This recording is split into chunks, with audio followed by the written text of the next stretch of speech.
Do you want to change the world? So do I. On this show, we meet artists whose work is doing just that. Welcome to Art Heals All Wounds. I'm your host, Pam Uzel.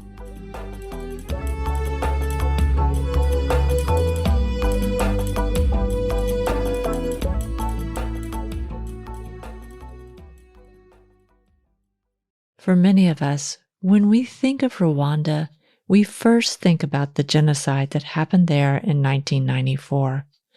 At my age, the mid-90s feel like yesterday, what I was wearing, what music I was listening to, and the things happening in the world.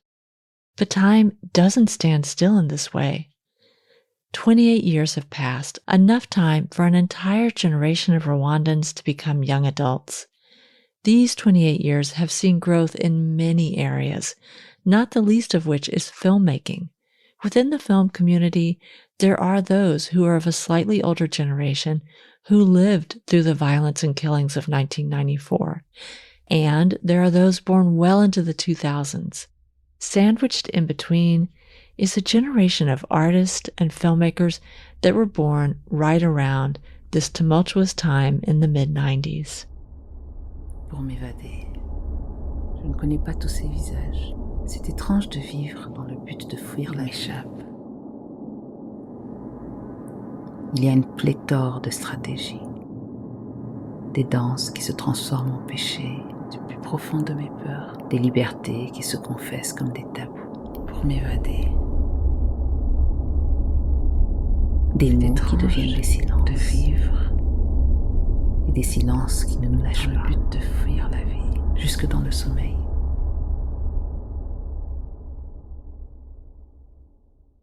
You just heard an excerpt from Sensory Overload, a film by Rwandan filmmaker Ganza Moise. At 27, Ganza is one of the filmmakers in this in-between transitional group of artists. While Ganza won't speak for his entire generation, his work will definitely leave you with glimpses into the ideas and conversations that capture his attention. His films make the existential questions and internal conflicts of his characters visible, revealing how both neuroses and idealism might take form in the reality of the physical world.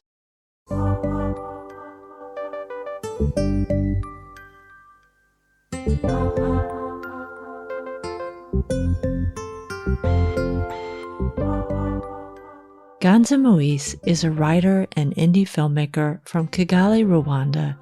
His initial ambition was to focus on his writing, but he discovered in film a way to bring many of his ideas to life. His work is poetic, rich in metaphorical images and events that evoke far-reaching ideas about history, culture, and the psychological and emotional state of his characters. He's a co-founder of Karuri MFN, a production and distribution company based in Kigali. They produce films, plays, videos, and other artworks. I've asked Ganza to come on the show to talk about one of his recent films that I saw in a film festival called Sensory Overload. This film was made in collaboration with the poet Natacha Muzira, and they completed it right after the pandemic lockdown was lifted. We also talk about another film he made about the period of lockdown during the pandemic called Mazunga, and what's happening now with film in Rwanda. Ganza shares some of his thoughts about his generation, a generation working to find its identity in arts and culture. Hi, Ganza. Welcome to Art Heals All Wounds. Can you start by introducing yourself and telling us who you are and what you do? Yes, thank you. I am Ganza Moise, and I write poetry, prose, but mainly I make films. That is, I write them and direct them, and sometimes produce them. That's generally what I do. And I would say that's how I express myself mostly. The first thing I'm really curious about is, I know you as a filmmaker. I haven't read anything that you've written, but I do know you as a filmmaker. And I'm wondering when and how you got started making films. I would say I started in 2015 officially. That's when I made the conscious decision of starting to make films.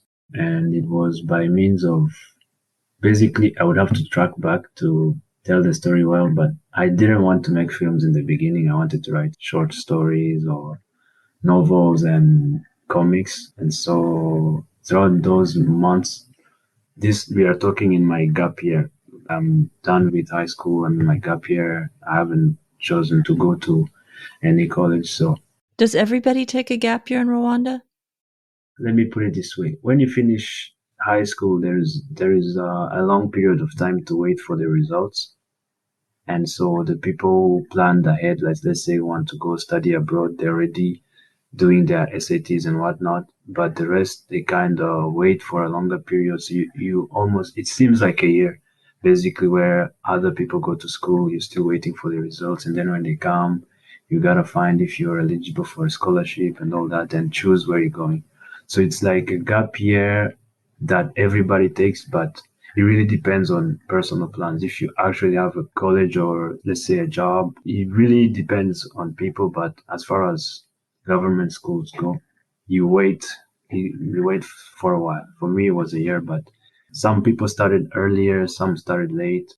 So in that gap time, that's when I acted in the film and I saw everything on the set, how I also borrowed the software from them and tutorials, how to write scripts and all that. And so by the time 2015 started, I decided I was going to be proactive because throughout high school, I had started writing short stories and ideas, thinking when I finish high school, I'll be an author. But it didn't pan out as I thought. And so 2015 is the year that I decided, okay, let me write my first script and then let me find friends and let's shoot. And then everything went on from there. I attended workshops and all that. And so 2015 would be the year I started doing films. But writing started a bit before and it kept in between. I kept writing and publishing some children's books. Okay. Well, do you mind my asking how old you are now? No, I don't mind. I just, this October, I turned 27.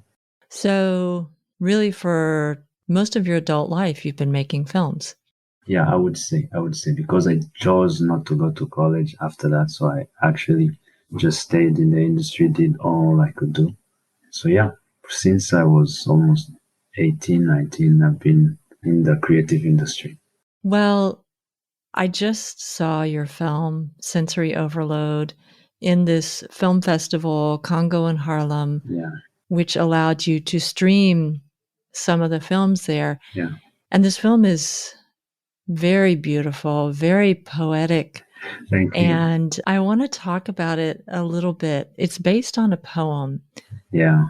Can you tell me about this poem?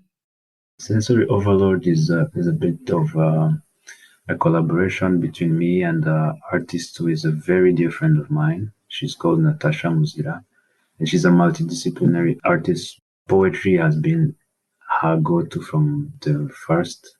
Like you would say people see her as a poet more, but she's a multidisciplinary artist.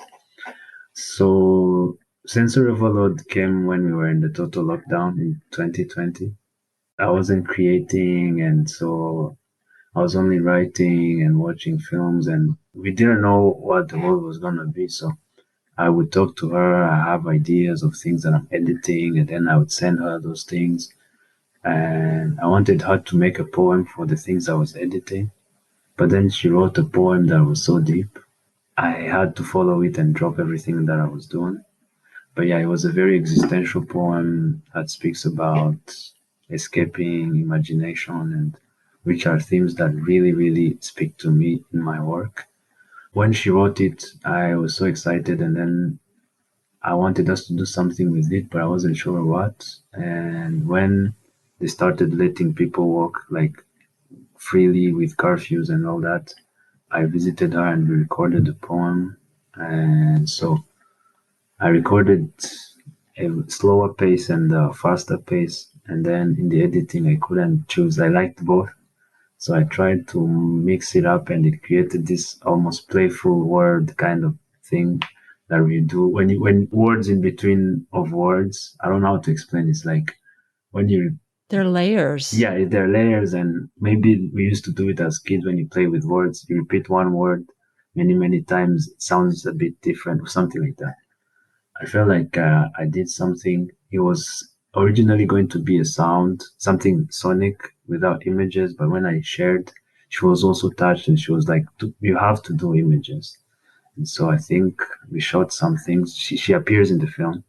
And so we shot some things randomly. I didn't know I was gonna use them in the film. And the first shot that starts, I had taken it way back, way back. It was a shot. I was in the car and in the bus, and I saw this lady looking at, leaning near the window, and I was like, this is interesting. And so it gave sense to the film later on.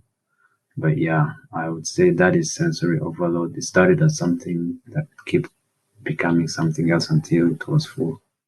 Well, it's really interesting. And I want to talk about three things. I want to talk a little bit more about this state that's being described in the poem.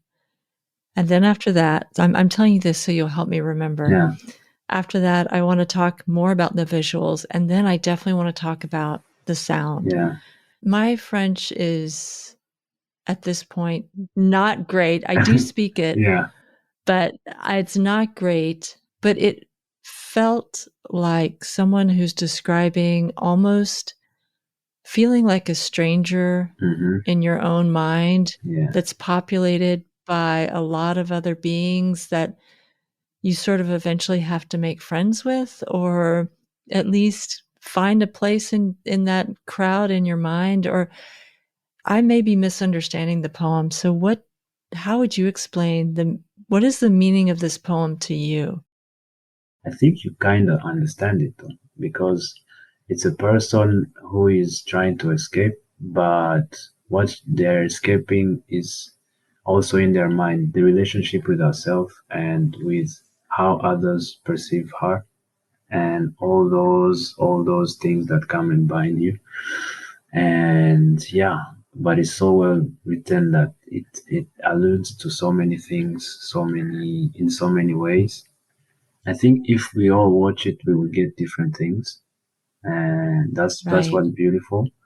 And also, I'm also trying not to explain it because I didn't write it, but it speaks to me. When I hear it, when I see it, it's escaping, but also being a prisoner of your own mind, Mm. of the things, or maybe your thoughts, but it's partially not your doing. It's how you relate to the world around you and what it makes of you, and then what that becomes in your mind and how you navigate that.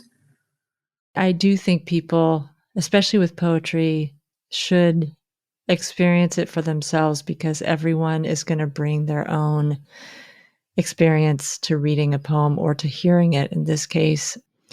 But the imagery in this is really incredible. You were talking about the way you worked with sound, but the way you worked with images, there were so many layers there. Yeah. And the one part that just really blew my mind visually was the part with the hands fixing the hair. Yeah. I mean, I'm not sure how many layers. I mean, at a certain point, the hands take on a life of their own, almost separate from the person Yeah. It's one of those things where you're following your intuition. Like the images you're shooting are very symbolic and could mean many things. And you only bring it together in the editing, I would say. And I would say I'm really lucky that the things came to play, like the words and the images that we shot random, because we didn't shoot like I wasn't we were directing each other, but it was something like very random. You know, when you have fun shooting some things, you don't know what you're gonna do with them.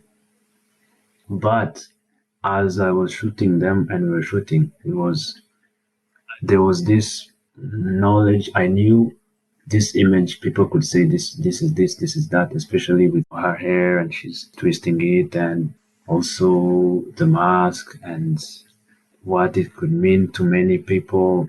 I would say it's a lot of things coming together at the right place and me trusting the gut feeling that I had.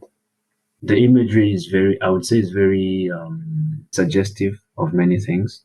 And the hand that tries to put the mask on her face, her twisting and retwisting her hair many, many, many times, and Right. the mask with the cigarette. I'm sorry I'm giving away the film, but yeah, I would say it's very suggestive because it came from a place of not being locked and working in like almost like a abstract painter's way of working. But luckily I had the poem that led things, that gave things somewhere to go. I'm curious to what you think of it though. What I felt about this poem was a lot about a little bit of, what's the word, where you almost are alienated from yourself. Yes. Because the way you photograph, now I'm going to give away the whole film, but it's okay. It's interesting because the way you photograph the woman at the beginning, she's turned away from us. Yes. So there's not that connection that you get when you see a character looking towards the camera, where you feel like, oh, I'm going to step in this character's shoes. You feel even more of a voyeur of this person, yeah. But you're on the outside. But there's a sense too of things that would be such a concrete part of your body, like the hands. You know, they're multiplying in all these layers until you see, I can't remember, maybe 7 or 8 different sets of hands twisting the hair. Yeah. And then also the mask, again, is a really interesting feeling. It feels very symbolic of still not seeing the face. Do you know what I mean? And so Yeah. it was really interesting. I enjoyed it. I watched it several times and really trying to think, what is this film saying to me? And what I got a sense from it is really a sense of discomfort with that mental space, but trying to come to terms with it in a way. So it was a really interesting film and not at all what I expected. I have to say, I was shocked to see this poetic, experimental film because I had never seen any of your work before. I had just met you long ago on this Zoom call and I didn't know anything about your work. And then I watched this and I was like, wow, this is so interesting. I also want to talk about audio at some point in this film. You know, the audio starts with a sound, again, that's almost like this cross between a buzz and white noise that's a little bit uncomfortable. I don't know when the last time you watched the film is, but there's this beginning prelude to it. I remember the sound very well because it took a long time on it. But yeah. Yeah, and then as you said, the voice, I think the voice begins very clearly, and then at a certain point, it does start layering and maybe looping back some of the verses of the poem or the stanzas of the poem. Yeah. And so, you know, there were subtitles, but then I'm also trying to listen to it and understand it in French. And it's just, it becomes too much. Something at a certain point. I don't know if it's too much, but you have to let go of this idea that you're going to get everything, every single thing in that one viewing. There's a little bit of a promise that it's going to come back because it's looping. But anyways, I'm glad that you're bringing this up because now I'm actually going into the mindset of what I did and how I did it. It's okay. I think we're going to spoil it a bit for the audience and maybe they will want to watch it or at least get it. But Right. so before we go into the sound, I wanted to talk about the mask because at least that would be the thing we shot very randomly, but I was conscious. That's the shot that I know when I shot it in my mind, I knew I was gonna put it in the film because Yeah. masks in the conversation we had been having at the time, masks were very symbolic for different reasons, maybe ancestors, maybe spirits or something like that. And I thought it would be funny to see a representation of a spirit but kind of smoking. It's many things, you can see many things in it, maybe a depressed spirit or modernity with ancient, with cultural things. I didn't Right. pinpoint like this is what it means, but I knew I like that it encompasses some of the meanings that I would want to give. So going to the sound, because I edited it without first thinking it's gonna be visual, so I put a lot of effort into layering the poem first. Like, okay, this is fine the way it's playing together, but okay, but what's the meaning? Like finding intervals between words and then what's the word that goes, and then as I stepped back, it was starting to make sense, and I added some sounds. You spoke about the sound at the beginning. There is something that I wanted to make like a void or a vacuum, like maybe how would it feel in someone's mind? What would be the ambience of that? There's a place where she says, L'enfer, c'est les autres que je crée. Or like hell is the others I create. So I needed that part to like, Hell is other people.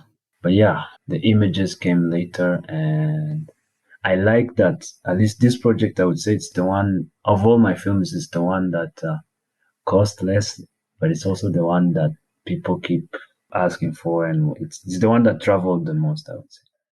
I know that you made a film, Mazunga. Is that the right way? Yeah, Muzunga. Mazunga. Can you talk about that film a little bit? First of all, what does that mean? What does Mazunga mean? Muzunga, it would mean vertigo, like vertige. Basically, you're Yes. uneasy. I don't know, you're dizzy, kind of. Yeah. So Yeah. I would say, in a nutshell, Muzunga is my latest short film as of now, and it was also made in 2021. It premiered in 2022. The film is the story of where are you in the States, by the way? I'm in Oakland, California, so right across the bay from San Oh, Francisco. okay, okay. So you have like taxis and stuff, right? Taxis. But people ride cars more, right? So Yes. here we have bikes, like motorcycles, and they're like the taxis. There are buses, of course, and cabs, but in between, a cab is a bit more expensive, a bus is a bit more affordable. In between, there are bikes that we live in a very hilly country, and there are bikes in the city that take people where they want to go very fast. And so Muzunga is the story of this bike. But you mean motorcycles? Motorcycles, yeah. It's quite common, I think, in most African cities to have people who take you on motorcycles. So it's the story of a taxi motorcyclist, I guess, who is faced with the void in his life as there is a general lockdown and he's forced to stay home and everything comes crumbling down as far as his mental state is, and we learn more about him and his relationships, his relationship with himself, and all that. But yeah, I would say it's someone confronted with the void in their life when there's a general lockdown. The film is 16 minutes. It was a commissioned film. There's an NGO that wanted us to work on the effects of the pandemic on how it affected people. So it was also the first time people commissioned me to actually make something from scratch. It was like the second time, I guess. But this one was interesting to have and to try to level with themes that you have to touch on and still keep your style, the way you want to tell the story, the way you feel, the aesthetics and all that. So yeah, I would say it's a film I'm happy about. Well, I've only seen snippets of it, and I think I saw one other short film you made. But one thing I really like about your work is the way that you frame the characters, the actors. It's never the obvious thing. Do you know what I mean? Yeah. I saw one scene which I really, really love from Mazunga where Mm-hmm. the character, you have like a medium shot of him walking back and forth in this wall, Oh, and yeah, it yeah, sounds yeah. like there's a voiceover of a telephone call. Yeah, yeah. And it's not your typical, we're going to watch this character have a phone call with someone. Mm. And there's something when you add two things together, which are a little bit unexpected, it creates a greater effect. And I noticed that too in this other short film that I watched. It's about a woman who tries to scream and at first nothing comes out. Is that your film? Yeah, yeah. I made it in 2017. I was in a workshop in Egypt with a very, Ah, would say, prominent filmmaker from, actually, he's from where you're from, Haile Gerima, from LA, but he's from Ethiopia, and he was the mentor. And so I made that film as part of the oh, workshop. wow. It's one of the ones I'm actually proud of. You should be proud of all of them, but it's so interesting. It is such an interesting film. And again, your style of how you frame your characters and then also what you're doing with audio is already there in that film, Yeah, which you don't do it the same way every time, but you do things that are unexpected. And that's sort of what makes it really rich to watch is that you're not expecting the way you work with the audio and the images of your characters. thank you very much. Ever since I made my first film, I've always had like trouble with sound in the sense that my first short film I had to like there were terrible sound. We had issues like first beginners issues. Someone records terrible sound and then you have to make with what you get. So from the early on, I was always fixing sound every time, fixing sound. Something went wrong. Something went wrong. So like on most of my films, it feels as though I've had that knowledge of the sound as a tool that's available to me to use in whichever way possible. Luckily, that comes about when I'm creating sometimes, and maybe on set, maybe later on, but yeah, I think from the mistakes that I made and I had to cover up and learn over the time, I think they kind of taught me that yeah, sound is something you can play with from time to time. Yeah. I have one. What is the name of it again? To remind me. It's Sukut, Sukut. It's silence in Arabic. Yeah. Yeah. Did you watch it, all of it, or it's a snippet? I watch whatever's on YouTube, so I don't know if I watched all of it. I think we uploaded it on YouTube. Well, so I want to ask you about the themes you explore in your work because everything you just described to me, they're not the same story, Mm-hmm. but they feel very much like a lot of Mm-hmm. internal conflicts. Yeah. And I'm wondering if you could talk about that. Yeah. After making a few films, maybe I wasn't so conscious about it, but the people kept reminding me, why are you focusing on this, on that, on that? And so I realized, looking back on the few short films, I realized that I'm interested in mainly things that are barely tangible, like a person's fantasies or how they see themselves or how they see the world around them. Or I found that some of my characters are maybe like idealists that live in a very realistic world, and so they don't live in the comic book world. I don't know if I find that it's interesting that way or it's just a setup of life that I imitate, but I'm not trying to imitate life. I'm just interested in the theories that people think about, the conversations that people have about things that have nothing to do with putting food on the table and clothes and stuff.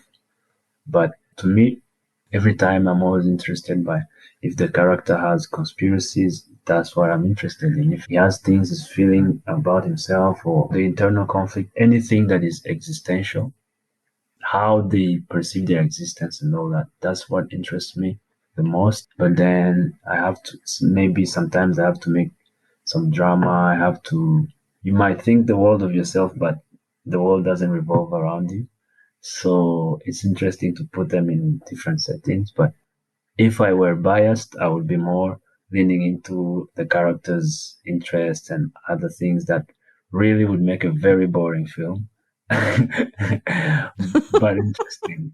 I don't know.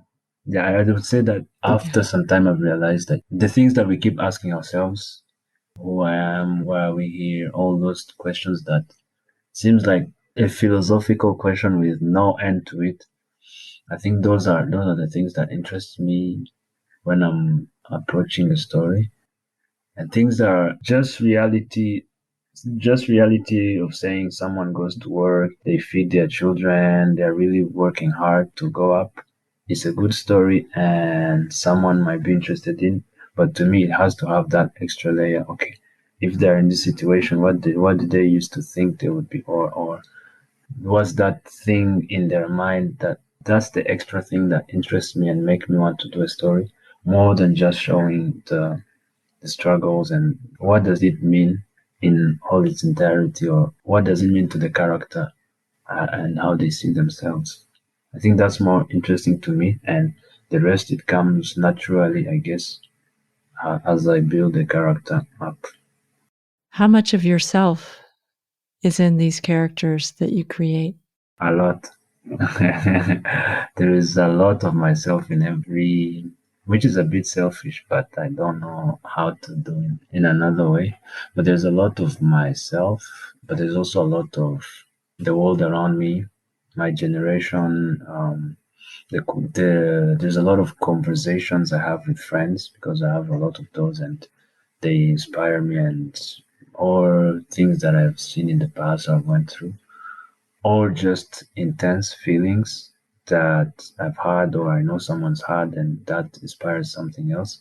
But there's a lot of myself in my work, and there's a lot of my interests, my intrigues, things that I think are cool or that are worth talking about. I would love to hear a little bit more about your generation. Okay, so I'm 27. My generation is probably people who were born in 1995, 4 or 3, or even 96. And so basically, I would compare it to any country that had a very atrocious moment in their history, as we had a genocide that happened. But like any, if you see any generation, there's a generation that went through it and they have a way they deal with things and how they see life. And then there's the generation right after. And also, we were born at the end of the century, so we know life without technology and we understand technology very well. And so I would say a lot of people, I'm not speaking for my generation, I'm speaking for the people I hang out with and that are my age, but I would say there's a lot of thinking about things that in a country that is considered developing or poor, you would consider it's not the priorities to work, to study, to actually find yourself a job and all that.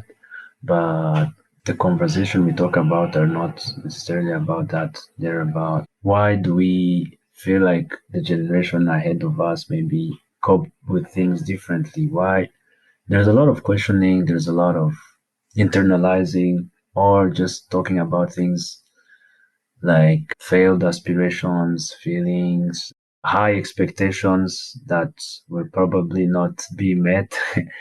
I'm speaking generally because I don't know how to bring what's so mundane to me that I go through everything in front of you. But I would say it's people who are talking a lot and working as well. Like, we're a generation that has a little bit of both, in the sense that you think things and do them, but you still understand a bit of where the people previously, who your parents and other people come from. So you still have that bit of a lag. which means the generation behind us are a bit more fast, they're a bit more quick, and a bit more. I think they're more unapologetic than us. Us, we try to rationalize maybe and think, and we're also doing because I have a lot of friends who are overachievers, artists, and all that. So yeah, I would say it's a bit of both. Our childhood is the early 2000s, but the African version. We also grew up on a lot of American popular culture, so there's that as well. So it's a generation that's growing in a very developing country and that is trying to grapple things and find its own identity. But because of the history, a lot of things that are cultural or anything was lost, I would say, because first we come from a very oral culture, and up until colonialism, we had no written things, and they were written later. So you find people who tell you the history, but you also find books that were written by priests and all that. So it's like it's still obscure. It's not something that's in the mainstream.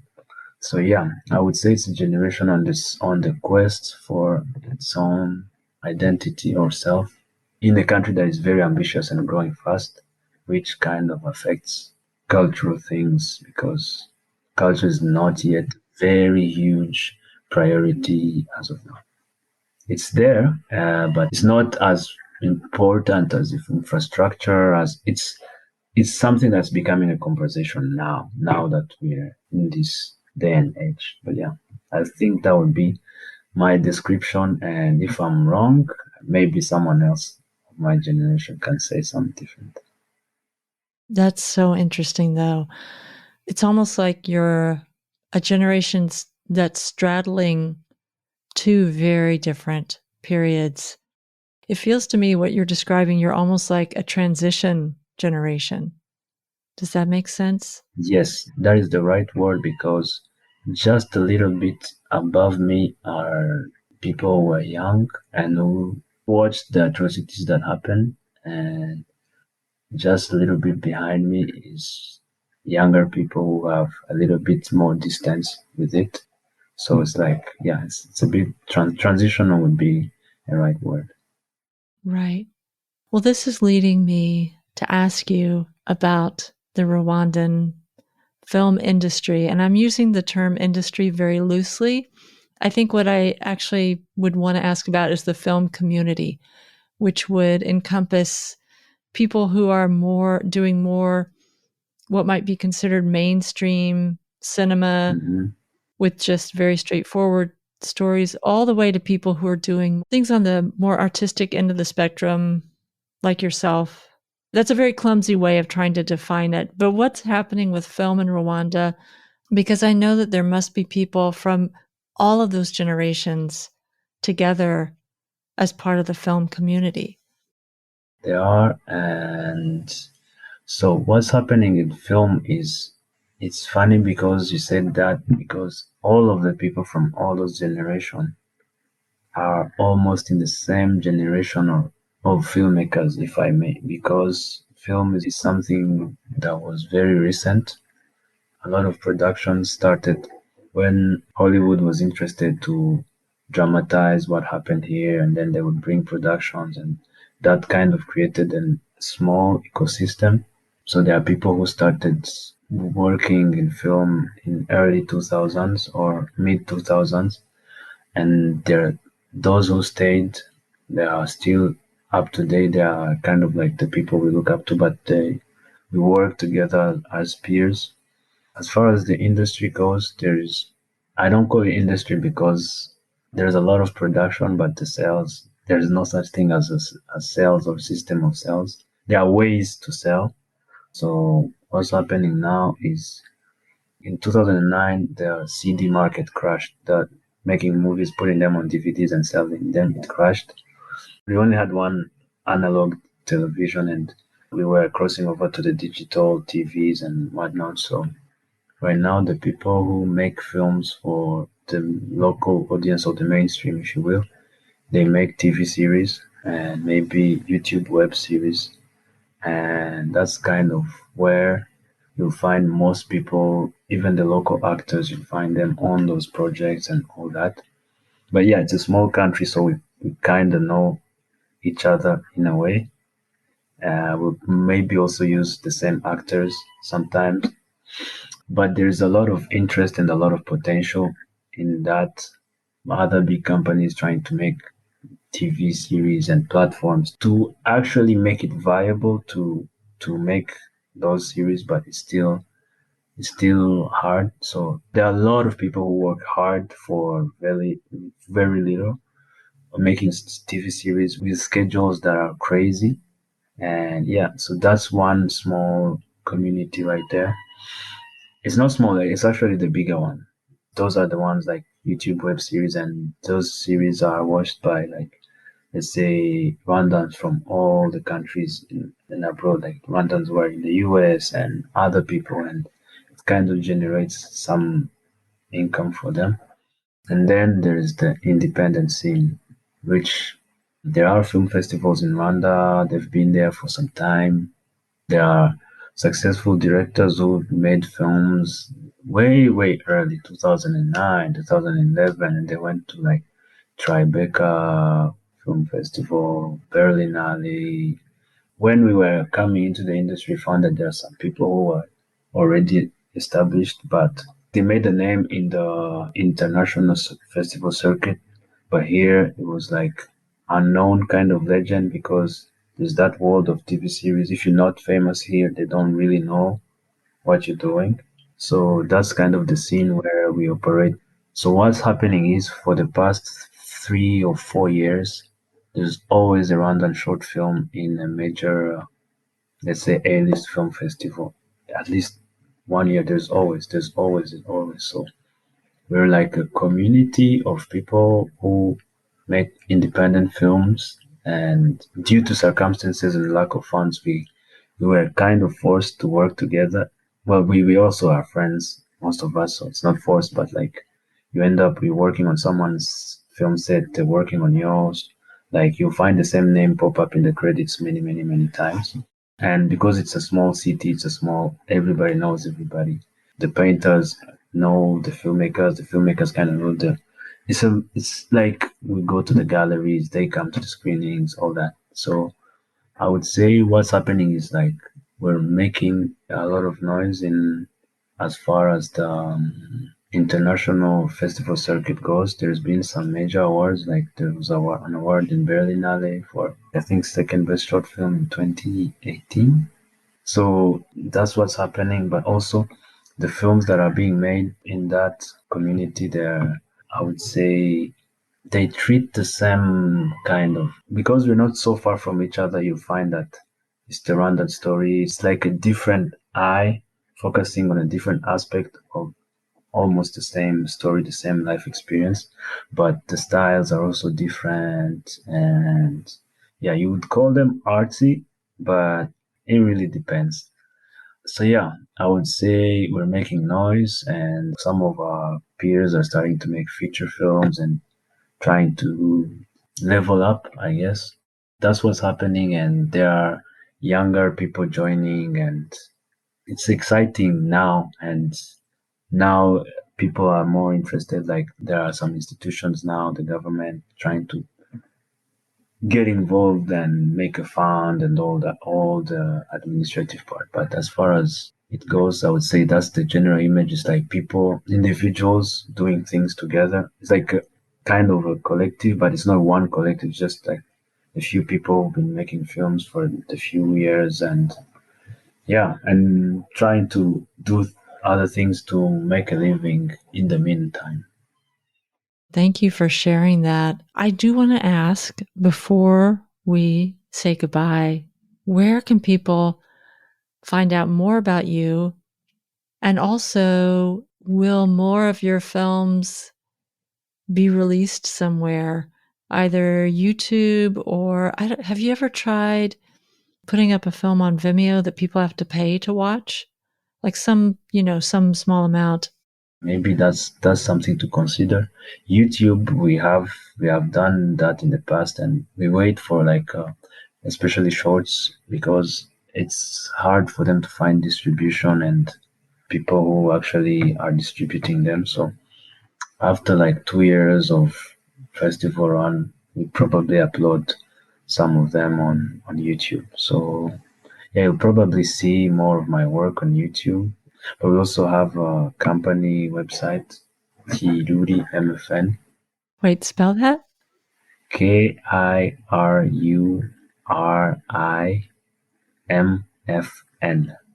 Kiruri MFN. Ah, okay. Our company, we started it in 2018, and it's a production company of 3 different filmmakers who came together. Everyone was making films on their own, and we were like, let's collaborate, let's find a way to work together, and it's working. I'll be putting out more work because I'm also working towards a feature film, hopefully this year or the next, and more work will come from me, maybe on YouTube. My Instagram is Ganza Nation. It's GANZA Nation, like a nation, at Ganza Nation. That's my Instagram. You can DM me. And yeah, I also have a blog that I haven't updated in a while, but most of my poetry is there. I've been writing on it since 2017, and like poetry, snippets of short stories that I never could finish on, or just stream of thoughts. And yeah, it's there. It's quite interesting actually, but I haven't been updating it in a while. It's my name. It's ganzamoise.blogspot.com. Okay. Okay. Well, thank you for making the time to talk to me today. Thank you for. Yeah, I learned a lot, and it was really fun to talk about the film that I saw. I'm glad you saw it. It's always good to hear like direct feedback from people, and you actually know it got to someone. And yeah, thank you. You're listening to Art Heals All Wounds.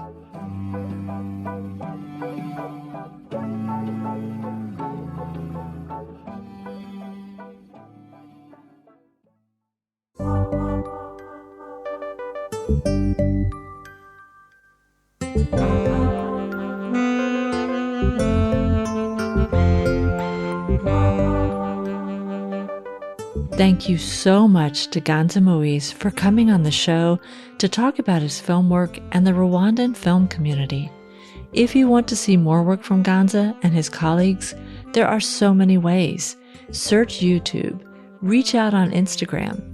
2 things that independent filmmakers in Rwanda and in the US have in common: trying to reach audiences and trying to find funds.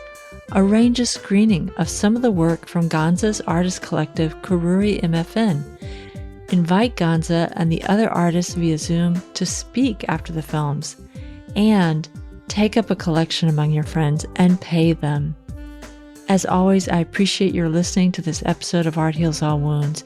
If you want to help us grow, you can follow us on your favorite listening app. And please share the show with a friend. The music you've heard in this podcast is by Ketsa and Lobo Loco. In the intro of this episode, you heard a short excerpt from the film Sensory Overload, used with permission from Ganza Moise. This podcast was edited by Eva Hristova. Art Heals All Wounds comes to you from Oakland, California, on unceded territory of the Choqueño Ohlone people.